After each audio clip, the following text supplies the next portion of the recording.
YS Jagan కు సన్నిహితుడిగా మెలిగిన కడప జిల్లాకు చెందిన ఓ నేత చేసిన వ్యాఖ్యలు ఇప్పుడు చర్చనీయాంశమయ్యాయి. జగన్ వ్యవహరిస్తున్న తీరు పట్ల ఈయన చాలా అసహనంతో ఉన్నారు.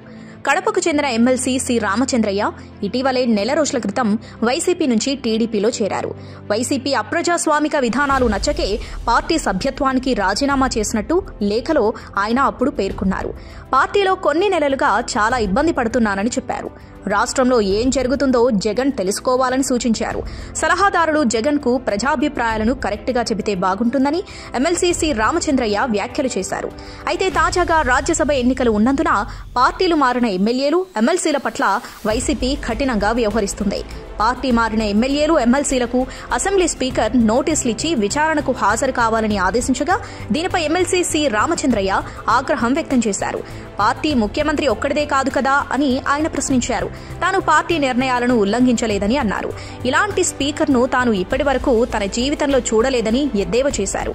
ఎమ్మెల్యేలపై సర్వేలు చేయించడం కాదని ముందు ముఖ్యమంత్రిపై చేయించుకోవాలని సి రామచంద్రయ్య ఎద్దేవా చేశారు.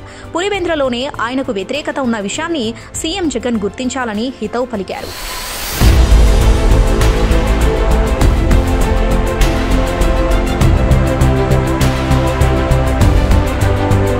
వైసీపీ నుంచి ఎమ్మెల్సీగా ఉన్న రామచంద్రయ్య వచ్చే ఎన్నికలలో సీటు ఆశించి భంగపడ్డారు. జగన్ ఎన్నో హామీలిచ్చి అన్యాయం చేశారు. దీంతో వైసీపీని వీడటంతో పార్టీ అధిష్టానం సీరియస్ అయింది. సి రామచంద్రయ్యపై అనర్హత వేటు వేయాలని స్పీకర్కు ఫిర్యాదు చేసింది. ఫలితంగా సి రామచంద్రయ్యకు నోటీసులు జారీ చేశారు. పార్టీ మారడంపై వివరణ ఇవ్వాలని ఆదేశించారు. సోమవారం విచారణ జరగడంతో సి రామచంద్రయ్య దీనిపై ఆగ్రహం వ్యక్తం చేశారు. ఈ సందర్భంగా ఆయన మాట్లాడుతూ మళ్లీ కోలుకోలేని విధంగా ఏపీని జగన్ అప్పుల పాలు చేశారని అన్నారు. ఏం చేసినా జగన్ చేసిన అప్పులు తీరవని, ఏపీ ఆర్థిక పరిస్థితి గురించి జగన్ కు చెప్పినా ఆయన వినిపించుకునే పరిస్థితి లేదని అన్నారు. తనలాగే వైసీపీలో ఇంకా ఎంతో మంది అసమ్మతి నేతలున్నారని అన్నారు. సమయానుకూలంగా వారు కూడా బయటకొస్తారని చెప్పారు. పులివెందులో కూడా జగన్ కు దెబ్బ తగలడం ఖాయమని సి రామచంద్రయ్య విశ్వాసం వ్యక్తం చేశారు. ప్రజాస్వామ్యానికి వ్యతిరేకంగా వైసీపీ పాలన ఉందనే తాను వైసీపీ నుంచి బయటకొచ్చేశానని అన్నారు.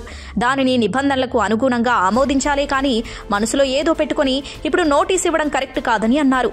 దీనిపై తాను హైకోర్టులోనే తేల్చుకుంటానని ఛాలెంజ్ చేశారు. స్పీకర్ రాజకీయ పార్టీల సభలకు హాజరు కావడం, అక్కడే రాజకీయాల గురించి మాట్లాడడం ఎప్పుడూ చూడలేదని విమర్శించారు. ఆయనపై కూడా కోర్టుకు వెళ్లి తేల్చుకుంటామని అన్నారు. మళ్లీ జగన్ సీఎం అయితే రాష్ట్రంలో అరాచక రాక్షస పాలన తప్పదని అన్నారు.